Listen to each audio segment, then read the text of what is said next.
Hey guys, Mike here with a new vocal review. In this video, I'll be talking about Bored to Death by Blink-182. Coming off of Blink's latest release, Bored to Death has 3 vocal parts and is in the solid difficulty tier. Is it any fun to play?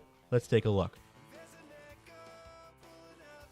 Bored to Death on vocals begins with a 7-measure wait. This goes by relatively quickly, so don't get too comfortable. When you begin singing, you will encounter both the melody and the yellow harmony. If you're like me and sing with 2 microphones, you'll quickly notice that both parts are the same note at different octaves. So if you sing the melody with 2 mics, you'll hit the harmony as well. That's the extent of the verses, I'm afraid, but the pre-choruses are better. It features all 3 parts, and at first glance, it looks a little difficult. After taking a closer look, you'll notice that both harmonies are consistent. Neither part changes pitch in these sections, with the exception of the yellow harmony's last note being a little more flat than the rest. Shortly after this, the song transitions into the chorus. The chorus looks really good from the harmonies as well, but then you come to realize that the melody and yellow harmony are the same note at different octaves again, for the most part. The red harmony is a little more flat than the melody here. There is a part in each chorus in which the harmonies do a little ah, so it does have some variety. After the chorus is another verse, pre-chorus, chorus sequence that's more or less the same as the first, so I'm moving on to the bridge. This part is awesome. Don't get me wrong, I've seen better harmonies from Blink before, most notably Feeling This, but this is easily the best part of the chart. It features the melody along with the yellow harmony, and about halfway through the red harmony jumps in and makes it even better. For the most part, all 3 parts are different, so if you have 3 singers, your group should have a blast with this section.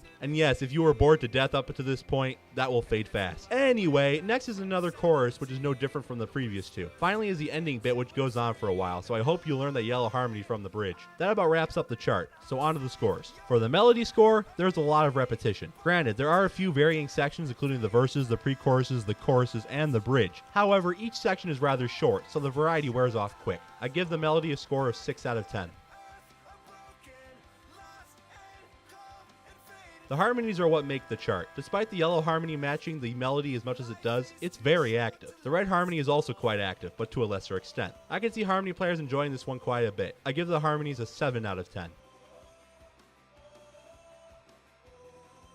As for the party score, there are a couple of things that affect this. For one thing, Blink-182, even to this day, is a pretty well-known band. Rarely will there come a day when you mention the name Blink-182 and somebody says, who? With that in mind, this is off of their latest album. Blink's newer material is less likely to be well-known. However, I can't imagine that there are people who just want to play their songs in Rock Band, regardless of what there is to choose from. With all of that in mind, I give the party factor a score of 6.5 out of 10.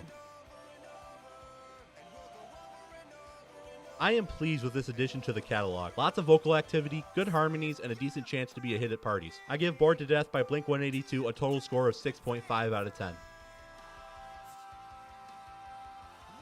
That'll do for this review. Be sure to check out the review for You and Me here, as well as GGTV's reviews for guitar, bass, and pro drums. Have a great day, everyone.